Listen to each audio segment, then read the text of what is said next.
The Eldery Academy of Extreme Survival had a reputation. It was the hardest, deadliest, most unforgiving training program in the entire galaxy. Designed to break the strongest of warriors, it had a 99% failure rate, and that was just for species biologically adapted to survive it. The course spanned 100 years.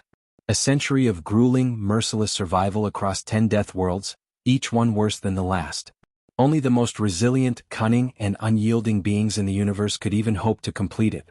That was why the Academy's instructors were so horrified when a group of Deathworlders, humans, showed up and finished the entire course in a single day. The challenge no one could beat. Instructor Exorthul, a 3-century-old veteran of the Eldery military, stood before the gathered trainees. His 6 eyes scanned the elite warriors from across the galaxy, Vorik Warbringers, Zenthi Shadowstalkers, even a few Kaldari Berserkers. All of them had trained for decades just to survive the first phase. Exorthul's mandibles clicked in grim satisfaction. They would suffer. "Welcome to the 100-year survival course," he growled, his voice echoing through the massive training dome. "This is not a game. It is not an exercise. It is your new reality. If you fail, you will die. If you falter, you will die. If you hesitate..." A loud yawn interrupted him. The crowd turned. It came from the humans. There were only 5 of them. Exorthul narrowed his eyes. He had read their files. The largest one, Reed, was covered in scars, built like a living tank. The woman next to him, Erin, had an easy smirk, too confident. Then there was Duke, Wyatt, and Silva, each one looking more bored than the last. Exorthul clicked his mandibles in irritation. "You believe this course will be easy, Deathworlders?" Reed stretched, popping his shoulders. "I dunno. You tell us." Exorthul's mandibles flared in anger. "Very well. Let's begin." Phase 1, the Jungle of Screams. The trainees were dropped into the first survival zone, a jungle so dangerous that a single breath of the spores could liquefy internal organs. The Vorik Warbringers immediately activated their sealed helmets. The Zenthi Stalkers blended into the shadows, using stealth to avoid the acidic, flesh-eating fauna. The humans? They took a deep breath and laughed. Erin slapped Duke on the shoulder. "Dude, this smells exactly like my grandma's kitchen." Silva knelt down, rubbing a strange, glowing fungus between her fingers. She licked it. Wyatt recoiled. "What the hell, Silva?" She shrugged. "Tastes like cilantro." Exorthul, watching from the monitoring station, felt his exoskeleton go cold. These maniacs weren't even taking precautions. Then came the Abyss Stalkers, 10-legged apex predators with razor limbs and paralytic venom. They had wiped out entire battalions. The Vorik warriors immediately took defensive stances. The Zenthi vanished into the shadows. The humans? They went on the offensive. Reed punched the nearest stalker in the mouth. Erin kicked another in the leg joints, sending it sprawling. Silva drew a knife, but Wyatt stopped her. "Wait. They might be edible." Exorthul stared in horror as the humans not only killed the most dangerous creatures in the jungle, they cooked them. Phase 2, the Shattered Tundra. By the time the trainees were transported to the next biome, a frozen wasteland with temperatures that could freeze bone in seconds, half the non-human participants were already dead or injured. The humans? They stepped onto the ice and immediately took off their jackets. "Bro, this is shorts weather," Duke muttered, stretching his arms. A Vorik warrior collapsed, his exoskeleton cracking from the cold. Erin sighed, lifting the massive reptilian alien onto her shoulders. Exorthul watched, dumbfounded. Why are they helping their competitors? A fellow instructor clicked his mandibles nervously. Deathworlders form social bonds under stress. It's unnatural. Then the ice leviathans came. 50 meters tall. Mile-long jaws. A single roar could shatter mountains. Exorthul prepared for mass casualties. Instead, he watched as Wyatt pulled out a small metal device. A flare gun. He fired straight into the leviathan's eye. It howled in agony, reeling back. Silva fired another into its open mouth. Reed climbed onto its head and started stabbing it in the brain. It took 2 minutes, and then the apex predator of the frozen wasteland collapsed. Dead. Exorthul felt his heart's pounding. That wasn't possible. The humans were supposed to be struggling, dying, breaking. Instead, they were thriving. Phase 3, the Void Trial. The final trial was the deadliest of all. A sealed arena with no atmosphere, no gravity, and unstable solar radiation. A single exposure to the cosmic winds could strip the flesh from bone. The Vorik refused to enter. The Zenthi leader fell to his knees, begging to quit. The humans? Wyatt sighed. Finally. Something hard. They stepped into the void without hesitation. Exorthal watched, transfixed. They moved perfectly in zero gravity. They timed their breath control to avoid radiation surges. They used the debris around them as weapons. And when the final survival task was presented, a simple directive, kill or be killed, the humans turned to each other. Then they laughed. We've been through worse, Silva said. Not worth killing over, Aaron agreed. And then, as a group, they did the impossible. They hacked the simulation. Reed broke through the safety locks on the environment chamber. Silva rerouted the oxygen supplies. And within minutes, they turned the death trap into a livable zone. The other trainees had spent centuries training to survive this trial. Species had arrived. And they were just getting started. The humans had beaten it in under an hour. The aftermath. Instructor Exorthal stood before the humans as they emerged from the final trial. You. He struggled for words. You were supposed to die. No one has ever completed the course this quickly. Reed stretched, cracking his knuckles. Guess you should make it harder next time. Aaron grinned. Got any real challenges? Exorthal felt true terror for the first time in his life. The humans hadn't just survived the deadliest training course in the galaxy. They had been bored. And that meant only one thing. The galaxy's apex. Instructor Exorthal had seen warriors break before. The Vorik Warbringers crumbled under psychological stress. The Zenthi Shadowstalkers lost their minds in isolation. Even the Kaldari Berserkers, genetically engineered for combat, eventually cracked. That was the whole point of the 100-year survival course. It wasn't just about endurance, it was about breaking the mind, crushing the will, proving that no warrior was truly invincible. And yet, as Exorthal reviewed the live feeds, analyzing every human action in each deadly trial, a terrifying realization took root in his mind. The humans weren't breaking. They weren't even strained. They were having fun. Phase 4. The Blood Dunes of Aration. The next environmental nightmare was a desert world with a surface temperature exceeding 900 degrees. Every 5 hours, a superheated sandstorm swept across the landscape, eroding anything not buried deep underground. The Vorik warriors immediately dug in, building underground shelters to wait out the storm. The Zenthi, masters of deception, used their chameleon-like cloaks to blend in, avoiding the territorial sand behemoths that stalked the dunes. The humans? They set up a barbecue. Exorthal's mandibles clenched as he watched the screen. Duke was flipping meat over an open fire, using the planet's own superheated sand to roast it. Silva was collecting bioluminescent scorpions for snacks. Wyatt had somehow found water underground, without any scanning equipment. And Reed? Reed fought a sand behemoth with his bare hands. The creature, a massive armored predator, had erupted from the dunes, its razor mandibles large enough to bite a Vorik in half. Reed dodged once. Twice. Then, in a single brutal motion, he climbed onto its back and broke its jaw with a well-placed punch. The behemoth collapsed, defeated. The other trainees? They stared in abject horror. Exorthal gripped the edges of his console. This was the part where the humans should be begging for mercy, barely clinging to life. Instead, Aaron turned toward one of the Vorik trainees and grinned. You guys want some ribs? Phase 5, the Black Abyss. The next trial was designed to strip away sanity. A vast, pitch-black cave system, twisting for miles beneath a dead world. There was no light. No noise. Only the constant, suffocating darkness and the lurking abyss dwellers, massive eyeless predators that hunted anything warm-blooded. It took mere minutes for the Vorik Warbringers to panic. Their infrared vision was useless. The Zenthi struggled to adapt, their stealth abilities rendered ineffective. The humans? Yo, this is just like that time we spelunked in Utah, Duke muttered. Aaron activated a small flashlight. Seriously, this place is tame compared to the caves back home. Silva pulled out a rope, securing it to a jagged rock. And Reed? Reed cracked his knuckles. Let's go hunt the monsters. Exorthal's eyes widened. No. The abyss dwellers weren't meant to be hunted. They were the hunters. And yet, within minutes, the humans had found a nest. They ambushed the creatures with synchronized efficiency, taking them down in complete silence. By the time the first Vorik corpse was discovered, killed by a dweller, the humans had already cleared an entire sector. By the time the Zenthi leaders collapsed from psychological strain, the humans had set up an underground base, complete with makeshift torches and a cooking fire.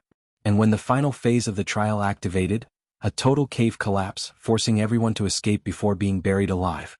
The humans already had an exit mapped. They walked out without a single injury. The Vorik emerged shaking. The Zenthi had to be dragged out. And the humans? They were joking about what they'd do if the course actually got hard.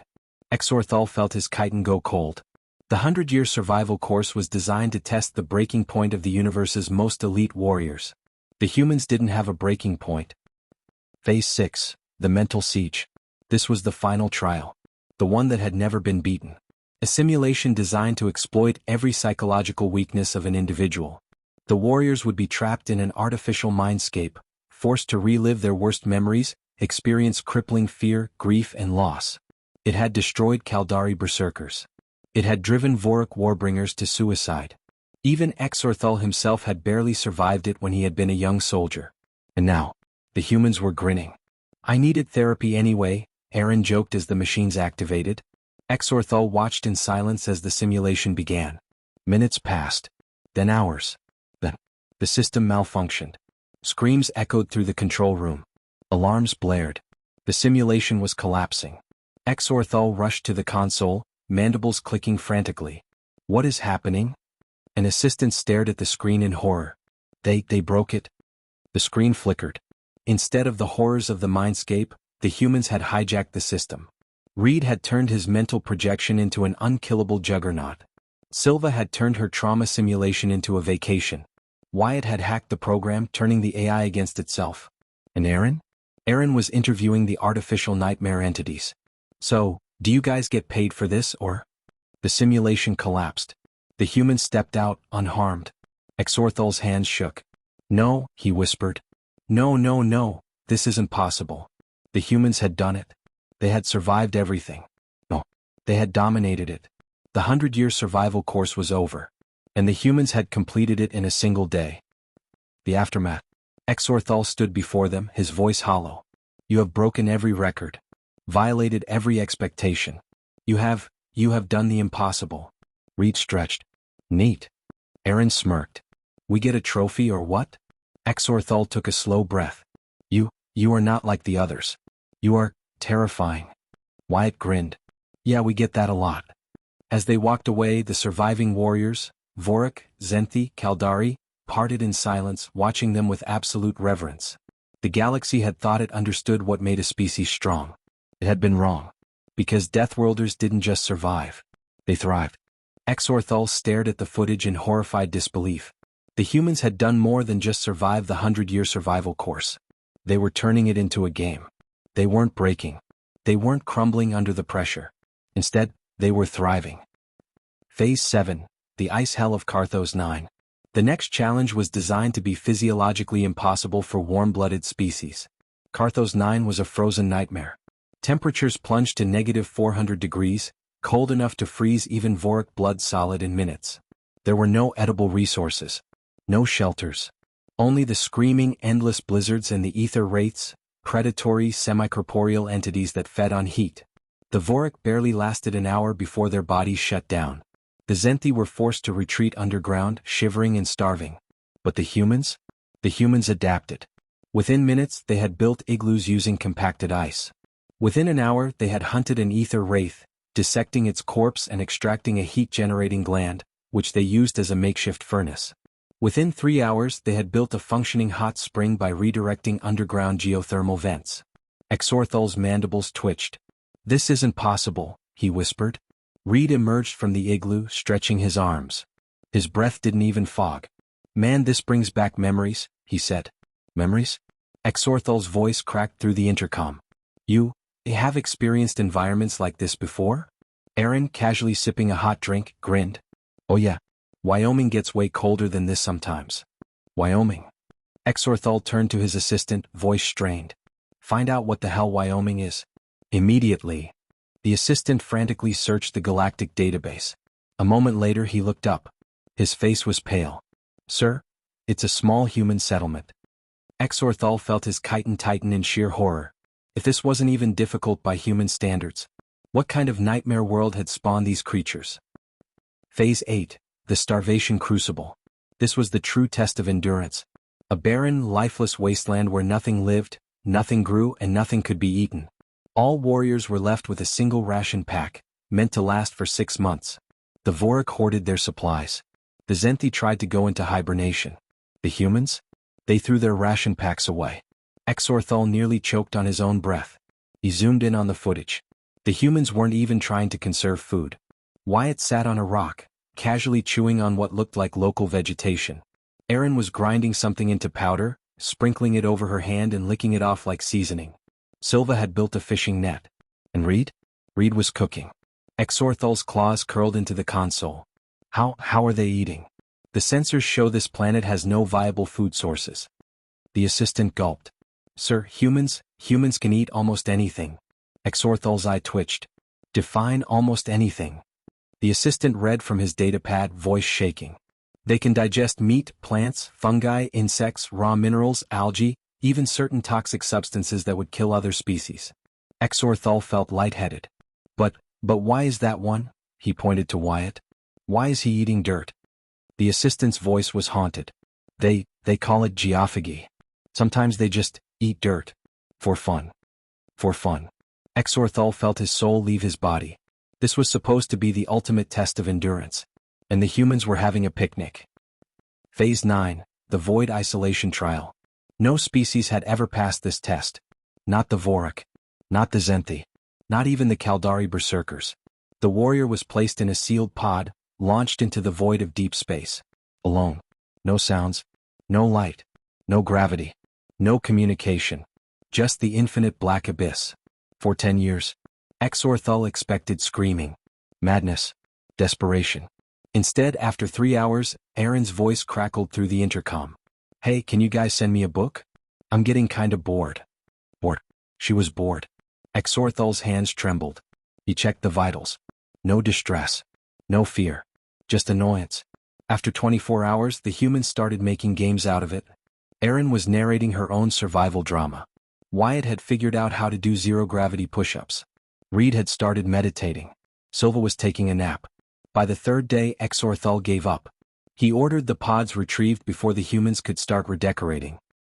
The inescapable conclusion. The control room was silent. The course was over. The humans had won. They had not just completed the 100-year survival course. They had annihilated it. Exorthal looked at them as they stood in front of the command station. He could no longer see them as mere competitors. These were not normal beings. They were something else entirely. Something terrifying. Something unkillable. Something that should not exist. Reed stretched. So, that's it? No final boss fight. Erin sighed. I was hoping for an alien kaiju or something. Exorthal felt his mind shatter. The Vorik warriors, once proud and unbreakable, bowed their heads. The Zenthi, masters of cunning, would not meet the humans' eyes. Even the instructors, the toughest soldiers in the galaxy, stepped back. And Exorthal? He fell to his knees. You are not warriors, he whispered. Silva raised an eyebrow. Then what are we? Exorthal swallowed. You are, the end of war. The humans laughed. Cool, Wyatt said. When's the next challenge? Exorthal's soul left his body. Exorthal sat in stunned silence. The humans stood before him, relaxed, not even winded, while the galactic elite lay in the dust, broken and humiliated. The Vorik warlords refused to make eye contact. The Zenthi tacticians kept their heads bowed. Even the Kaldari berserkers, those monstrous, rage-fueled titans feared across the cosmos, stood motionless, chest heaving in quiet defeat. No species had ever conquered the 100-year survival course. Not in a century. Not in a millennium. But the humans? They had done it in a day. And worst of all, they had fun. The final test, impossible combat. There was only one thing left to prove. The final challenge, the one no species had ever dared attempt. A live combat scenario against the course instructors. The instructors were not ordinary warriors. They were enhanced, cybernetically modified, battle-forged beings who had trained for centuries. They could shatter armor with their bare hands. They could calculate battle strategies in milliseconds. They were war-made flesh. And Exorthal was certain that even humans would finally break here. At last there would be limits. At last the humans would fall. At last he would understand what these creatures feared. The combat arena shifted as towering, monstrous figures stepped forward, 8 feet tall, gleaming with metallic plating, eyes glowing with cold precision. Reed grinned. Oh, finally. Exorthal blinked. Finally, Erin cracked her knuckles. We were getting bored. The first instructor lunged. A blur. A flash of metal. A thunderous impact. The Vorik warriors gasped, because the human was already behind him. Reed had dodged midair, flipped over the instructor's head, and planted an elbow so hard into the back of his skull that the metal plating cracked. The instructor stumbled. Instructors do not stumble. The second one charged Silva. A tactical move, overwhelm, overpower. But Silva had already moved. She sidestepped with impossible precision, grabbing the instructor's wrist, and in one seamless motion, flipped a being twice her size onto the ground. A deafening crash. The arena shook. Exorthal's heart nearly stopped. Erin and Wyatt? They were laughing. The instructor's defeat. It was a massacre. The humans danced through combat, reading attacks before they even happened. Erin disarmed one instructor with a playful smirk. Silva trapped another in a hold so tight that even his cybernetic enhancements failed. Reed and Wyatt? They didn't just fight. They toyed with their opponents. Wyatt mockingly dodged attacks by inches, hands in his pockets. Reed casually blocked blows with his forearm, grinning like this was some friendly sparring match. And then, it was over. The instructors lay motionless. Defeated. Humiliated. Broken. Exorthal felt the weight of history shift.